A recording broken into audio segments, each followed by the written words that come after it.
जी, कुछ बच्चों के तो हाफ ईयरली एग्जामिनेशन ऑलरेडी हो रहे हैं, जैसा वो कमेंट कर रहे थे, और कई बच्चों के हफ्ते 10 दिन में होने वाले हैं।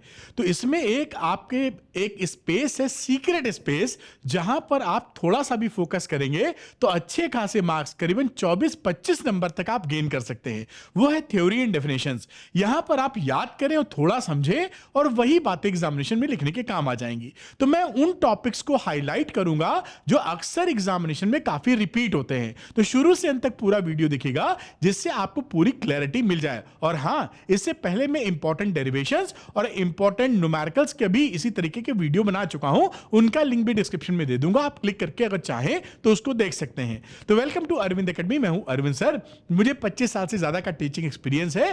Easy physics with Arvind sir मैं बोलता हूं। अगर फिजिक्स में दिक्कत आ रही है तो अरविंद एकेडमी के साथ जुड़ जाइए। आप फिजिक्स से प्यार करेंगे और सरल भाषा में सीख लेंगे। चलिए शुरू कर लेते हैं फटाफट। तो देखिए क्या है कि आपके एग्जामिनेशन में किस कैटेगरी में कितने मार्क्स का वेटेज हो गया है अभी सैंपल पेपर रिलीज के बाद, वो देख लेते हैं। तो देखिए एमसीक्यू जो है वो करीबन 12 नंबर के हैं, करीबन क्या 12 ही हैं, एक एक नंबर के 12 सवाल। उसके बाद असर्शन रीजनिंग की बात करें तो एक एक नंबर के 4 सवाल आपको मिलेंगे। और केस स्टडी की बात करूं तो 4-4 नंबर की 2 केस स्टडी यानी 8 नंबर की मिलेगी। क्लास 12 फिजिक्स की मैं बात कर रहा हूं। उसके बाद शॉर्ट आंसर टाइप जो 2-2 नंबर के सवाल हैं वो 5 क्वेश्चंस आपके यहां आएंगे। और शॉर्ट आंसर टाइप 2 जो 3-3 नंबर के सवाल होते हैं वो 7 क्वेश्चंस होंगे, टोटल मार्क्स 21 है। और लॉन्ग आंसर टाइप आप जानते ही हैं, 3 क्वेश्चंस आते हैं 5-5 नंबर के, और इसमें इंटरनल चॉइस भी होती है और न्यूमेरिकल्स भी एक जरूर होता है। तो ये थोड़ी सी किस सेगमेंट में कितने नंबर का वेटेज आपको पता चल जाता है। टोटल अगर आप ऐड कर देंगे तो 70 मार्क्स का आपका पेपर हो गया। यहां पर ये जानना जरूरी है कि वैरायटी ऑफ क्वेश्चंस आपके यहां पूछे जा रहे हैं। अब देखिए क्या है, जरा सीधी बात कर लेते हैं कि आपके बोर्ड में मार्क्स डिस्ट्रीब्यूशन की असलियत क्या हो गई अब, कि भैया न्यूमेरिकल्स कितने नंबर के हैं, डेरिवेशंस कितने नंबर के हैं, और साथ में बात करूं तो थ्योरी एंड डेफिनेशंस कितने नंबर की होगी। तो यहां पर 70 नंबर के पेपर में आप देखेंगे 12th फिजिक्स में कॉन्सेप्ट प्लस थ्योरी करीबन 25 नंबर की है। इसमें अगर आप थोड़ा सा बेहतर फोकस कर दें तो सबसे आसान हो सकता है नंबर को लाना। यहीं पे इन पॉइंट्स को मैं हाईलाइट करूंगा जो रिपीट होते हैं बार बार टॉपिक्स, और उनको आप अच्छे से शुरू से अंत तक वीडियो देखकर नोट कर लीजिएगा एक एक, जिससे वो टॉपिक आप किसी भी कीमत पर स्किप ना करें। उसके बाद आते हैं डेरिवेशंस। करीबन 8 से 10 नंबर के डेरिवेशंस आएंगे आपके यहां, और न्यूमेरिकल्स आधा पेपर न्यूमेरिकल से भरा हुआ आपको मिलेगा। तो यहां फोकस थ्योरी और कॉन्सेप्ट पे करें तो तुरंत मैं ले चलता हूं कि यहां पर थोड़े एफर्ट में ज्यादा रिजल्ट कैसे आप ले सकते हैं। तो यहां पर मैं आपको लेके आता हूं चैप्टर नंबर 1 पर, यानी important topics for theory and definitions, और आते हैं हम लोग चैप्टर नंबर 1 पर, इलेक्ट्रिक चार्जेस एंड फील्ड्स। यहां पर कौन कौन से टॉपिक्स हैं जो आपको ध्यानपूर्वक अच्छे से पढ़ लेने चाहिए, किसी भी कीमत पर छोड़ने नहीं चाहिए, क्योंकि रिपीटेशन होते ही हैं ये। पहले टॉपिक की बात करूं तो कूलॉम्स लॉ वेक्टर फॉर्म में, स्केलर फॉर्म में तो कूलॉम्स लॉ लिखना आपको आता ही होगा, ऐसी मैं उम्मीद करता हूं, लेकिन वेक्टर फॉर्म में, समझ रहे ना, वेक्टर फॉर्म में कूलॉम्स लॉ कैसे लिखते हैं, इसको आप जरूर पकड़ के रखिएगा। डेफिनेशन इलेक्ट्रिक फ्लक्स, ये बहुत ज्यादा इंपॉर्टेंट है। ये जो मैंने आग लगाई है यहां पे, इसका मतलब है फायरी इंपॉर्टेंट, मतलब बहुत ही ज्यादा इंपॉर्टेंट। तो नीचे वाला तो इंपॉर्टेंट है ही है, यहां पर भी ऐसा ही एक लगा देनी चाहिए फायर, क्योंकि ये इलेक्ट्रिक फ्लक्स भी बहुत पूछा जाता है, फेवरेट है समझ लो। तो इसको मैं टिक कर देता हूं 2-3 बार, जैसे आपकी निगाहों से मिस ना हो। और गॉस लॉ इज एब्सोल्युटली बहुत ज्यादा इंपॉर्टेंट। मैथमेटिकल फॉर्मूला भी लिखने को आता है, उम्मीद करते हैं कि आपको आता ही होगा। ऐसे लिखते हो ना गॉस लॉ कि ई डॉट डी एस, उम्मीद करते हैं ये पता होगा आपको।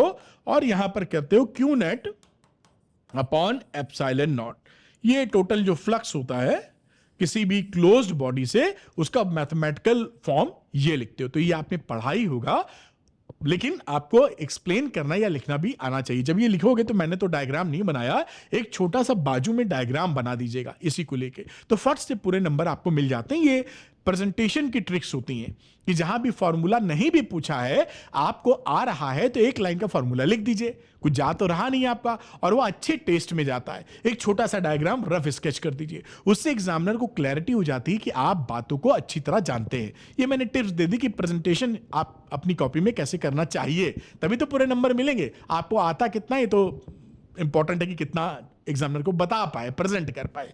अच्छा, चैप्टर नंबर 2 की बात करते हैं, पोटेंशियल एंड कैपेसिटेंस की। इसकी बातचीत करें हम लोग तो इक्विप पोटेंशियल सरफेस, ये फायरी इंपॉर्टेंट है।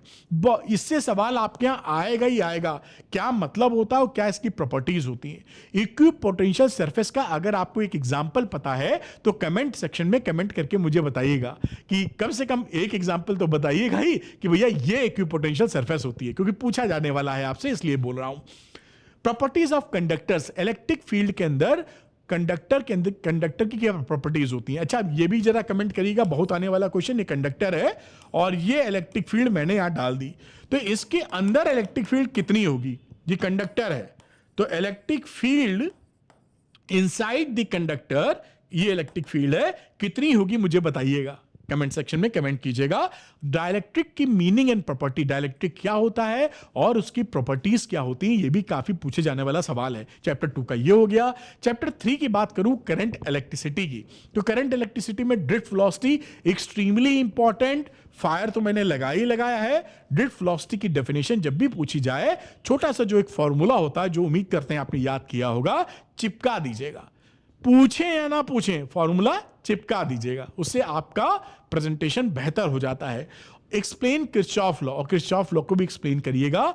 2 लॉ होते हैं किरचॉफ के।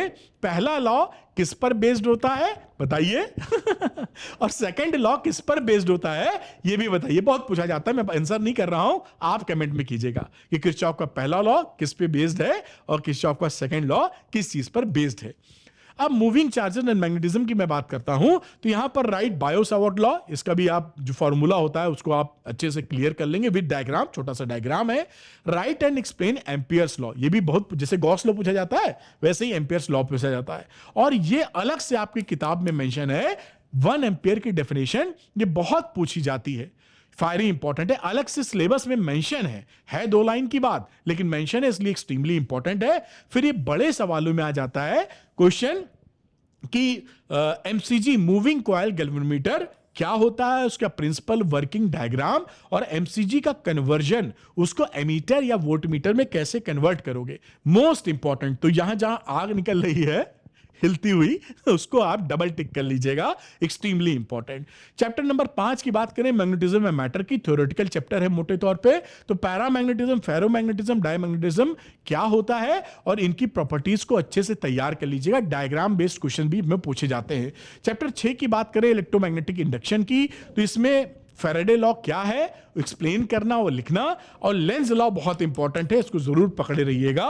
और ये तो आप लिख लीजिए कि एक क्वेश्चन इसमें से आएगा, फायरी इंपॉर्टेंट, या तो एक्सप्लेन सेल्फ इंडक्टेंस या म्यूचुअल इंडक्टेंस, इससे एक आएगा। जब आप एग्जामिनेशन दे रहे होंगे तो मुझे याद करिएगा कि अरविंद सर ने बोला था आपको। अल्टरनेटिंग करंट की बात करें तो what is power factor, formula उम्मीद करते हैं याद होगा। अच्छा, पावर फैक्टर की मैक्सिमम वैल्यू क्या हो सकती है बताइएगा मुझे, अगर आप पढ़ तो रहे ही होंगे, एग्जाम तो सर पे है। पावर फैक्टर की मैक्सिमम और मिनिमम वैल्यू भी बताइएगा, चलिए मैक्सिमम मिनिमम दोनों बताइएगा, कमेंट कीजिएगा। अच्छा, ट्रांसफार्मर बड़े क्वेश्चन में आ जाता है 5 नंबर में, तो डायग्राम प्रिंसिपल ऑफ वर्किंग ये बहुत इंपॉर्टेंट है, 5 नंबर में आता हुआ आपको दिखाई पड़ेगा। चैप्टर 8 इलेक्ट्रोमैग्नेटिक वेव्स की बात करें तो formula and explanation of displacement current कि जो इनकंसिस्टेंसी थी एम्पियर्स लॉ में वो क्या थी, उसी की वजह से डिस्प्लेसमेंट करंट पिक्चर में आई थी। वो इनकंसिस्टेंसी क्या थी वो पूछते हैं कि मैक्सवेल ने क्या इनकंसिस्टेंसी बताई, और डिस्प्लेसमेंट करंट लाने, उस कॉन्सेप्ट को लाने के बाद वो इनकंसिस्टेंसी कैसे ठीक हो गई। इनकंसिस्टेंसी का मतलब होता है अलग एक ही सिचुएशन में अलग अलग रिजल्ट देना। खैर, और प्रॉपर्टीज एंड स्पेक्ट्रम की बात करें तो ये बहुत पूछा जाता है, प्रॉपर्टीज आती है। अब अगली बात मैं आपसे करता हूं, आप स्कूल में पढ़ रहे हैं, कहीं पर आपको फिजिक्स में दिक्कत लग रही है तो मेरे साथ आप जुड़ सकते हैं 10 दिन के अंदर ही आप इसका फायदा, क्योंकि जो मटेरियल आपको मिलेगा लाइव क्लास के साथ वो ट्रेमेंडस है। तो अगर आप चाहें तो मेरे साथ जुड़ के पूरा गेम पलट सकते हैं। और ये द्रोणा आपके लिए, इस द्रोणा की मैं बात कर रहा हूं, क्लास 11th की जो क्लास होती है शाम 6 बजे से, 12th वाले की 7:30 बजे से, और 10 दिसंबर तक मैं कोर्स ओके खत्म कर दूंगा, जिससे रिवीजन का आपको टाइम मिले। तो आप चाहें अब बेहतर इजी फिजिक्स के लिए तो द्रोणा के साथ मेरे साथ जुड़ सकते हैं। जो बच्चे द्रोणा में इनरोल होना चाहते हैं वो अरविंद एकेडमी ऐप को डाउनलोड कर लीजिए। इसका लिंक डिस्क्रिप्शन में मिलेगा। स्टोर सेक्शन में जाइएगा और वहां पर आपको द्रोणा दिखाई पड़ेगा, लेकर तुरंत मेरे साथ क्लास में पढ़ाई चालू कर दीजिए, आपको काफी ज्यादा मदद होने वाली है। थैंक यू वेरी मच, मिलते हैं द्रोणा की क्लास में। गुड बाय बेटा।